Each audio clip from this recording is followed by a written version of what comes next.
For more than 6 months, I traveled to Taiwan, located in East Asia, in search of discovery and understanding of Taiwanese society.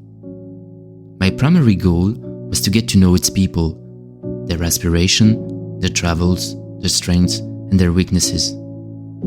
In order to guarantee the anonymity of the people I met, I voluntarily changed their identities.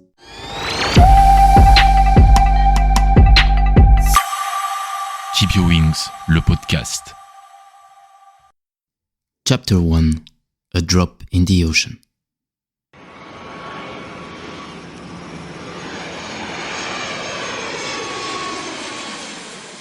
It was with trepidation that I landed early in the morning on October 12, 2017 at Taoyuan International Airport.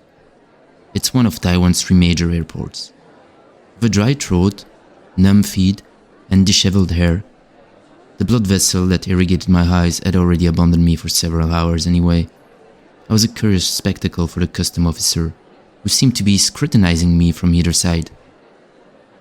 As I left the plane, the strangest shiver had already run down my spine. I was the only European on board, the only white person. Very quickly, I understood that Taiwan was going to offer me a complete change of scenery, totally unlike anything I had already experienced.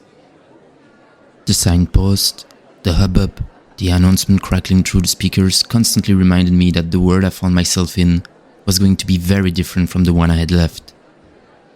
I was no longer considered a tourist who wandered from bar to bar, from souvenir stalls to street restaurant. I was an anomaly among the inhabitants of this 35,883 per square kilometer island. I attracted attention. However, unlike many other countries I have visited, I was never mobbed by traders or street vendors. No one ever tried to sell me a scooter, questionable trinkets, or even caps emblazoned with "I love Taiwan." I understood that I was already part of this urban jungle, without being totally integrated into it. I had barely stepped outside when the excessive humidity, combined with the rain, fogged my glass in a matter of seconds. Trying in vain to wipe them away, a very plump man addresses me in Chinese. I try a few sentences in English to let him know that I didn't understand what he was saying to me. It was a waste effort. The man looked at me dazed, faced with his incomprehension. I decided to take out my cell phone and show him the address of my hostel. The man nodded at me. I was at the right bus stop. After about 20 minutes, a somewhat old-fashioned bus stopped in front of me. I showed my ticket to the driver and took a seat in the completely empty vehicle. The air conditioning did me a lot of good. It must be said that the temperature outside was around 30 degrees, despite the rain. On the bus that took me to Taipei main station, I had the opportunity to observe, through the pale windows, the landscape before me. What an astonishing contrast. Small street shops surrounded in the distance by mountains gradually transform over the miles into tall buildings and heavy traffic. It should be known that Taipei, the capital, is the 7th city with the highest demographic density, with 15,200 inhabitants per square kilometers. In comparison, Brussels has only 2,200 inhabitants per square kilometers. Once disembarked, to my great surprise, I managed to pronounce a few words in Mandarin that were understandable by the locals, who directed me to the metro station where I needed to reach my hostel. A bit like in Japan, people queue before entering the subway cars. The hustle and bustle so present in Belgium seem to be banned from the daily habits of the population here. Very clean as well. The metro displays strict instructions. It was strictly forbidden to drink, eat, chew gum, or even nibble nuts under penalty of fines.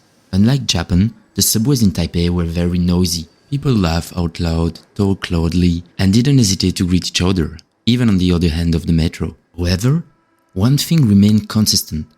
Most Taiwanese people had their eyes glued to their phones.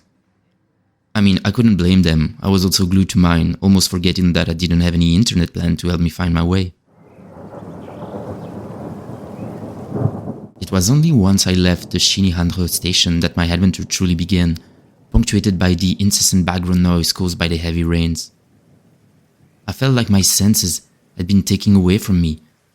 I heard, but I didn't understand. I read, but I didn't understand either.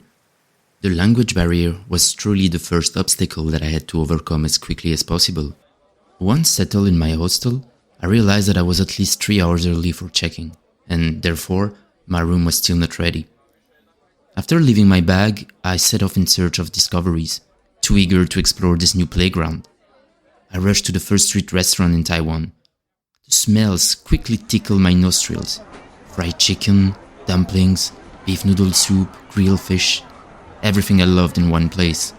It was a real buffet, where you chose your meat, fish, your vegetable accompaniment, mainly boiled, your hors d'oeuvre, oyster and tomato omelette, sweet potatoes or soups, as well as a portion of rice. Other street vendors offer a limited choice of food, but were almost much cheaper. Some made fried octopus, other dumplings, or even seafood noodle soup. Suffice it to say that everything was done to give the gourmand in me all the desires to eat. Only the oh so sickening smell of sticking tofu made me want to vomit every time it crossed my path. This was a broth to which pieces of tofu had been added, fermented for several months, a must for local, a pestilential smell for me. At first, I thought a pipe had been cut before realizing that it was indeed food from a street vendor. However, fatigue, lack of vocabulary, and terrible weather did not allow me to take advantage of all my desire for exploration. I then decided to turn back, shortly before my room was finally ready. The Space Inn was a space-themed hostel. The pink and purple lights gave the appearance of a lunar station. The doors immediately when open, and the lockers were only unlocked via a badge, emitting a shrill sound straight out of a video game. The kid in me was exultant. After taking a shower and dropping off all my things, I tried to get to know several people in my hostel. However, with the language barrier still present, I was unable to establish real communication with them. I had to wait until my third day before meeting Tsai, a 20-year-old Taiwanese with a good level of English. With shoulder-length black hair, a cold good smile, and a pleasant face, he held out his hand to me with a "Where are you from?" After passing the first replica facade, the ice quickly broke. Very spontaneously, we discussed very seriously. Nothing could have suggested that we would share the same concerns, a fact which was subsequently confirmed to me. The mask we all try to wear quickly breaks down abroad. We don't speak to impress the audience or seek some form of recognition.